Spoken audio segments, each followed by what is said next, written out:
Exactly 55 years ago, presidential history took a deadly turn when JFK visited Dallas and shots rang out in Dealey Plaza. One of our favorite former reporters, Gary DeLon, who spent 28 years here at KENS TV, covered that fateful event in 1963. And he invited us along just last week to retrace the moments before and after that Texas assassination. It's an innocuous street with an infamous past.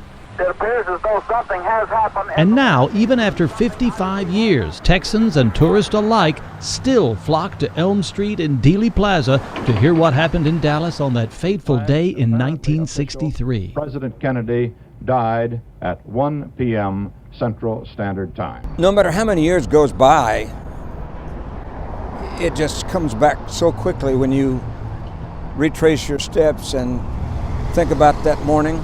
Long before he moved to San Antonio and became a KENS TV reporter, Gary DeLon was a 30-year-old reporter with KLIF Radio and became the first journalist to report of the shots fired at President Kennedy. As a young newsman, I had no idea how to cover something like that. And even today, I don't know if I could do it again. This is the basement floor of the Dallas City 2 days Hall. later, when Jack Ruby shot and killed Lee Harvey Oswald at Dallas Police Headquarters, DeLon was there again, this time only feet away. Still alive at this point. Jack Ruby was on one side of the pool camera, I was on the other side, and just the chaos that followed, and I ran back to KLIF with the bulletin and the information, and I was out of breath, but I still reported. History buffs flock to DeLon when he visits the historic Dallas sites. Some remember his radio station. Mighty 1190. Others just want a first-hand account of American history. Yeah, we heard you were in the basement when... I was about 10 feet away. Many of the Dallas locations remain largely untouched from 1963. The book depository where Oswald shot at the president opened as a museum in 1989. Adamson High School, where Oswald shot police officer J.D. Tippit, still a school in DISD.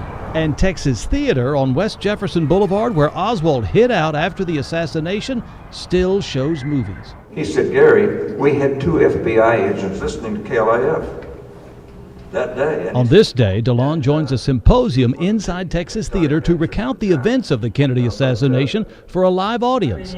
Another participant here, former DPD detective Jim Lavelle, who was escorting Oswald when Ruby opened fire. I just did my best to protect my prisoners, what I did, and there wasn't much I could do because I had him in front of me.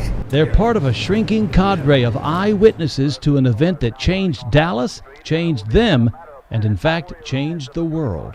I remember it like it was yesterday.